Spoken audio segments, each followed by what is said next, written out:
अगर आप भी लेना चाहते हैं देश दुनिया की तमाम जानकारी तो आज ही सब्सक्राइब करें हमारे चैनल को। साथ ही नीचे दिए बेल आइकन को जरूर दबाएं ताकि हर अपडेट आप तक पहुंच सके।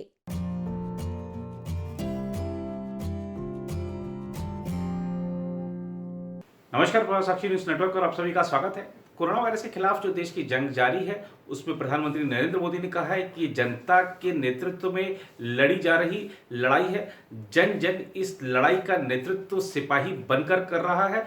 और वहीं अगर हम देखें अंतर्राष्ट्रीय एजेंसियों की बात, तो अंतर्राष्ट्रीय एजेंसियों के सर्वेक्षण कहते हैं कि जो कोरोना वायरस के खिलाफ लड़ाई लड़ी जा रही है उसमें नरेंद्र मोदी वर्ल्ड लीडर बनकर उभरे हैं। और उनके नेतृत्व में जिस तरीके से भारत ने कदम उठाए हैं उसकी पूरी दुनिया सराहना कर रही है, ऐसा विभिन्न सर्वेक्षणों में सामने आया है। सर्वेक्षणों की हम बात करेंगे। सबसे पहले बात करते हैं प्रधानमंत्री नरेंद्र मोदी के मन की बात कार्यक्रम की। रविवार को उन्होंने मन की बात कार्यक्रम में जो हमारे कोरोना वॉरियर्स हैं, चाहे डॉक्टर्स हों चाहे हमारे पुलिसकर्मी हो, सबका उल्लेख किया। सफाई कर्मचारियों का उल्लेख किया कि किस तरीके से वो अप्रतिम योगदान दे रहे हैं। प्रधानमंत्री ने कहा कि देखिए, पुलिस वालों का एक नया चेहरा सामने आया है, लोग उनसे भावनात्मक रूप से जुड़ रहे हैं, क्योंकि इससे पहले पुलिस का ऐसा चेहरा कभी नहीं देखा गया था कि वो जिस तरीके से जाकर गरीबों को मदद कर रहे हैं, जरूरतमंदों को भोजन करा रहे हैं, अन्य प्रकार की सहायता कर रहे हैं, दिन रात काम में लगे हुए हैं। और एक नया जो पुलिस का स्वरूप है वो सामने आया है। प्रधानमंत्री ने कहा कि आप ये देखिए कि हम जो पहले जगह जगह थूक देते थे और जिस प्रकार से गंदगी फैलाते थे उसका कितना नुकसान होता है, ये बात लोगों को अब समझ में आ गई है और इस सब चीज़ों से बचना चाहिए। प्रधानमंत्री ने कहा कि मास्क हमारे जीवन का एक अब अहम हिस्सा बन गया है। और उन्होंने ये जो लॉकडाउन और जो कोरोना वायरस से जो उपजी परिस्थितियां थी उनसे कुछ सीख लेने को कहा और कहा कि अब हमारे जीवन में बहुत सी चीज़ों का नई चीज़ों की जरूरत हो गई है। बहुत सी चीज़ें जो हम पुराने आधार पर चलते आ रहे थे उनको हमको छोड़कर आगे बढ़ना होगा, नवीनतम तकनीकों को, नवीनतम चीज़ों को अपनाना होगा।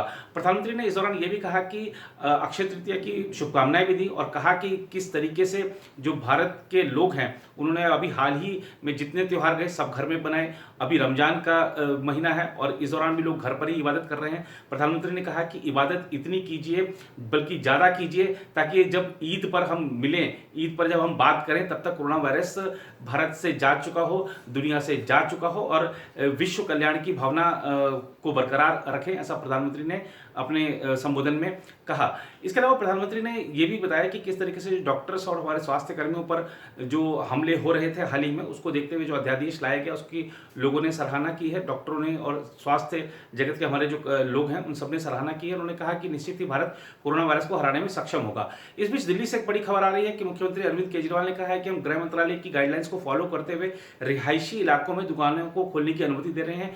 कोई मॉल नहीं खोलेंगे, कोई शॉपिंग कॉम्प्लेक्स नहीं खोलेंगे और जो खासतौर पे बड़े स्टोर्स हैं और खासतौर पे जो गैर जरूरी सामानों के स्टोर्स हैं वो बिल्कुल नहीं खुलेंगे। सिर्फ रिहायशी इलाकों में दुकानों को खोलने की अनुमति दी गई है, लेकिन सोशल डिस्टेंसिंग बनाए रखनी होगी और लॉकडाउन के नियमों का पालन करना होगा।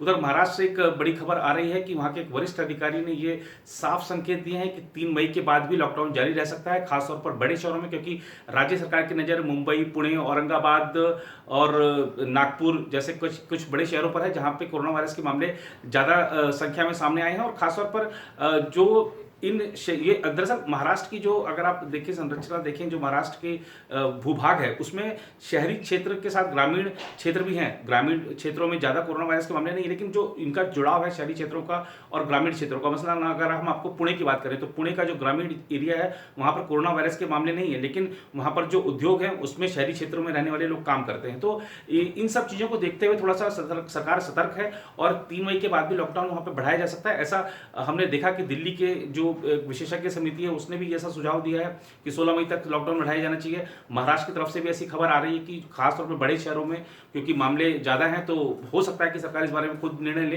बहरहाल सोमवार को जो प्रधानमंत्री के साथ मुख्यमंत्रियों का संवाद होगा तब सबकी नजरें रहेंगी। लेकिन अगर हम बात करें जो इस समय जो कोरोना वायरस का जो प्रकोप फैला हुआ है उसके बीच में, तो गुजरात की बात करना बहुत जरूरी हो जाता है, क्योंकि गुजरात में तेजी से मामले बढ़े हैं और सरकार, जो राज्य की सरकार है वो केंद्र सरकार के साथ सतत संपर्क में है। केंद्रीय स्वास्थ्य मंत्रालय हो सकता है कि वहां पर डॉक्टरों की एक और टीम भेज सकता है, अपनी विशेषज्ञों की टीम भेज सकता है। इस तरीके की अपुष्ट रिपोर्टें भी हैं, देखना होगा कि आगे क्या होता है। खैर सरकार इस बारे में फैसला लेगी। इस बीच कोरोना महामारी के इस दौर में प्रधानमंत्री नरेंद्र मोदी के कामकाज पर दुनिया की एजेंसियां लगातार मुहर लगा रही हैं। दुनिया की मशहूर सर्वे एजेंसी गैलप ने कोरोना के संकट काल में 28 देशों की सरकारों के कामकाज पर सर्वे किया है और इस सर्वे में सामने आया है कि कोरोना संक्रमण से निपटने में प्रधानमंत्री नरेंद्र मोदी दुनिया के लीडर नंबर 1 हैं।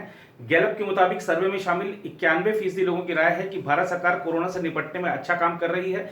गैलप के सर्वे में भारत सरकार की रेटिंग दुनिया भर की सरकारों में नंबर 1 है। सर्वे में शामिल 89% लोगों ने यह भी कहा है कि लॉकडाउन बढ़ाने का सरकार का फैसला सही कदम था। बता दें कि इससे पहले अमेरिका की एक एजेंसी ने कोरोना से जंग में मोदी को दुनिया का नंबर 1 नेता माना था। मॉर्निंग कंसल्ट नाम की ग्लोबल टेक्नोलॉजी और मीडिया कंपनी ने मार्च मध्य में एक सर्वे कराया था। इस सर्वे में पीएम मोदी को कोरोना के खिलाफ लड़ाई में सबसे बड़ा और प्रभावशाली नेता करार दिया गया। इसके बाद ब्रिटेन की ऑनलाइन डिजिटल और एनालिटिक्स फर्म YouGov ने अपने सर्वे में कोरोना से निपटने में पीएम मोदी को दुनिया का दूसरा सर्वाधिक लोकप्रिय नेता माना था। इन दो एजेंसियों के बाद गैलप ने भी पीएम मोदी के काम की तारीफ की है। गैलप के सर्वे में जहां भारत की सरकार पर सर्वे में शामिल 91% जनता का भरोसा है, तो ऑस्ट्रिया की सरकार पर वहां की 86% जनता को भरोसा है। फिलीपींस में 80% लोग सरकार के काम पर भरोसा कर रहे हैं। भारत में 89% लोगों ने लॉकडाउन बढ़ाने के सरकार के फैसले से सहमति जताई है। भारत उन देशों में भी शामिल है जहां 90% से अधिक लोगों ने इस बात से असहमति जताई कि मौजूदा संकट में लोकतंत्र प्रभावी नहीं है, यानी कि लोकतंत्र के पक्ष में अधिकतर लोग दिखे, 91% लोग दिखे। उधर देश में कोविड-19 के कारण मरने वालों की संख्या बढ़कर रविवार को 824 हो गई। वहीं संक्रमण के कुल मामले 26,496 हो गए। केंद्रीय स्वास्थ्य मंत्रालय ने यह जानकारी दी। मंत्रालय द्वारा शनिवार शाम को बताए गए ताजा आंकड़ों के बाद से अब तक 45 लोगों की कोरोना वायरस संक्रमण से मौत हो चुकी है। वहीं इस अवधि में कुल 1554 मामले सामने आए हैं। मंत्रालय ने यह भी कहा कि देश में कोविड-19 से संक्रमित 19,868 मरीजों का इलाज चल रहा है। वहीं 5,803 को ठीक होने के बाद अस्पतालों और स्वास्थ्य केंद्रों से छुट्टी दी जा चुकी है। अब एक चीज और देखने को मिल रही है, खासतौर पे लॉकडाउन की स्थिति में, कि जो श्रमिक हैं, प्रवासी श्रमिक हैं, जो अन्य राज्यों में फंस गए हैं, किस तरीके से अपने अपने गृह राज्यों में लौटना चाहते हैं, जान हथेली पर रखकर लौटना चाहते हैं। आपको बताते हैं तमिलनाडु की बात। तमिलनाडु से 38 मछुआरों ने नौका से समुद्र में यात्रा की और 5 दिनों की यात्रा के बाद वो उड़ीसा अपने जो जिला है उनका गंजम, वहां पर पहुंचे और वहां पर जब अधिकारियों ने देखा कि ये नाव से आ रहे हैं तो उनको खैर क्वारंटाइन कर दिया गया है। लेकिन सबसे खास बात ये है कि 5 दिनों की इन्होंने जो यात्रा करी, 600 समुद्री मील की यात्रा थी इन 38 मछुआरों की। बहुत आप कह सकते हैं कि बहुत जान हथेली पर ये लोग लेकर चले थे। और इस दौरान इन्होंने एक 2 इंजन वाली लकड़ी की नाव खरीदी थी, उसके जरिए ये लोग यहाँ पहुंचे और बताया गया है कि ये लोग वहां पर कोई मछली का व्यापार करने गए थे और किसी व्यापारी के यहाँ रुक गए थे। वहां पर इनके साथ बहुत बदइंतजामी का इनको सामना करना पड़ा, कुछ खाने के लिए नहीं था, पैसे नहीं थे, तो इन्होंने किस तरीके से जो पैसे थे इनके पास उससे नाव खरीदी, एक 2 इंजन वाली, और उसके जरिए ये अपने गृह राज्य उड़ीसा पहुंच गए। तो ऐसे बहुत से जो वाकये हैं वो देखने को मिल रहे हैं। राज्य सरकारें हालांकि अपनी तरफ से सारे कदम उठा रही हैं, लेकिन लोग जो परेशान हैं, दूसरे राज्यों के किसी अन्य राज्य फंस गए, उनके ऊपर थोड़ा सा ज्यादा ध्यान बढ़ाने की जरूरत है, जिस हिसाब से इस तरह की घटनाएं सामने आ रही हैं। फिलहाल इस रिपोर्ट में इतना ही। बाकी देश दुनिया की खबरों के लिए आप बने रहें प्रभा साक्षी के साथ।